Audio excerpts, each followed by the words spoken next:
Dear students of AIS 84, my name is Madhav. And my name is Garima. And today, on our subject and result activity, we are going to explain the working of a screw gauge. So this is a screw gauge, and this is a rigid. With the help of rigid, we can move the screw gauge. This is the circular scale, and this is the main scale division. This screw gauge is used to measuring diameter of any substance.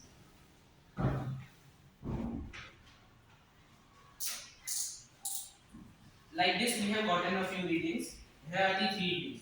Our main scale reading always was 1 mm, and surface scale division we got 40, 45, and 50 when we used different pieces of this string, but we measured it from different pieces. And we calculate the actual diameter by main scale reading, which is added to least count multiplied by circular scale division.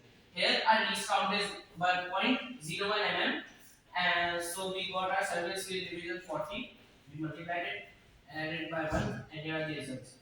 Our average was 1.45 mm. Thank you. Thank you.